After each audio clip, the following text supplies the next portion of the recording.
Hi, Shabbat Shalom. Let's study from Parshat Shlach Lecha with Ramban, our Parshan Hashanah, our commentator for the year, Nachmanides. I'm looking at chapter 14 of the book of Numbers.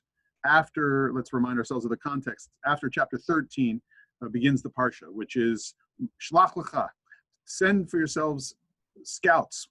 Let the leaders of the Jewish people, the tribal leaders, go and scout out the land and put their feet on the ground and connect their eyes and their hearts and their minds and get a conception here about how we're going to rise up and go up physically and spiritually and inherit this land.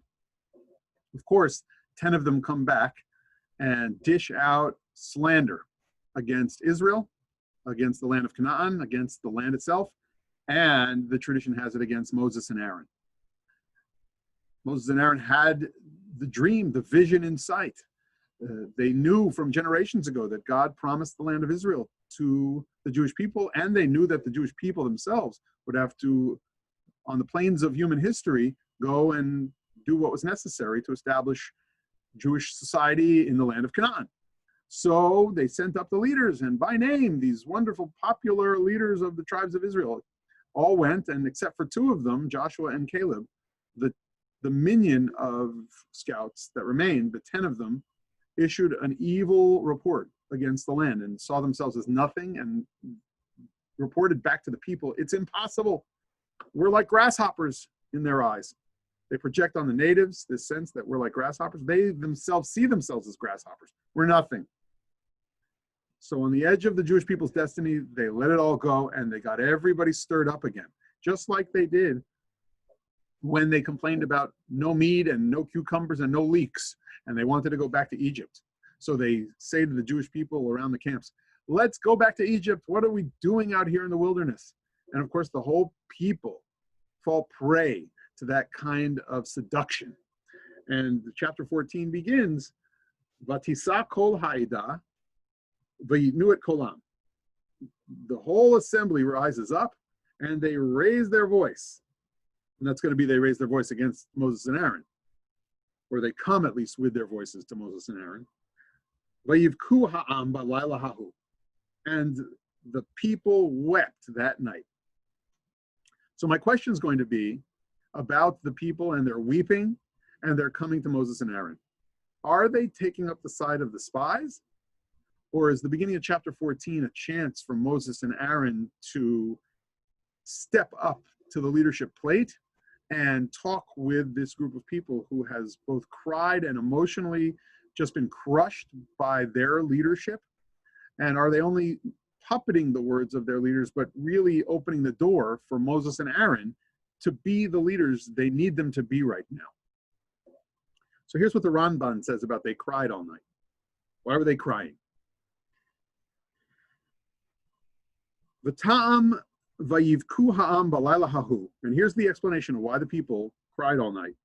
Ki la'eit erev ba'u hamiraglim ba'oho le'em.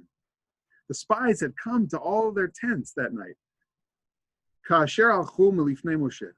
Just as they had left Moses' presence. And so they went and they continued to slander Israel and the possibility here of inheriting the promised land. And having gone all around camp, the people just started weeping. Now, weeping is an interesting verb here. It's an interesting result of what happened, because weeping in our tradition can really mean that they were crushed and they were sad and all the things that crying means. But we also know that to cry in our tradition means to cry out to God, to shed tears and have those tears make it through the gates of tears, which the Talmud says are the only gates of prayer left open are the gates of tears. Other passages in the Talmud will say if we cry for righteous people, those tears are stored up for us in our bank account with God. Tears that we shed are powerful, and like when God cries, 2 tears can shape a tidal wave of righteousness or a tidal wave of destruction. So here the people were crying at night, and it was in the morning that they came to Moses and Aaron, because that's going to set us up for the next verse in the chapter. So before they come to Moses and Aaron, they cry.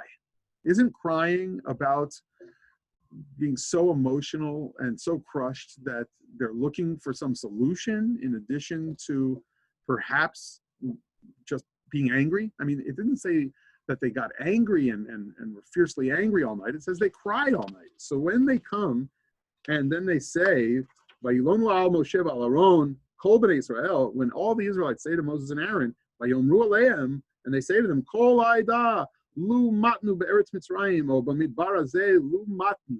We should we should have died in Egypt, or let us die out here in the wilderness. Why is Hashem bringing us to this land to die by the sword, and our wives and our children will be taken captive? Is it not better for us to return to Egypt? Now, are they simply puppeting the words that they heard from their leaders? Or are they saying to Moses in this instance, after crying all night, this can't be what our leaders are saying. Moses, Aaron, do something. Do something. So the question is, did the people come and express more of what the spies felt? Or were they really asking Moses and Aaron to step up and get some more people on Joshua and Caleb's side? And, is this really what they meant? Once they start talking to each other, of course, the text goes on and says, let us appoint a leader and let us return to Egypt. But before verse 4 and their schemes to make a new leader for themselves to go back to Egypt, I wonder if there isn't an open door here, and what Moses and Aaron could have done at that moment. Rabbeinu Bachia, whom we have studied at Or Zarua in the past, reminded us that the darkness of the night and their crying is parallel to the crying that we would do on Tisha B'Av in generations to come, that it was Tisha B'Av, in fact, and that the destruction of the temple is quote unquote parallel in history to the evil report of the minion of spies about Eretz Yisrael, about the land of Israel, and that it is the same darkness and the same bechi and the same crying out that we do, having those really dark episodes and chapters in Jewish history. So what leadership was necessary at the time, and were they asking for more? Shabbat Shalom.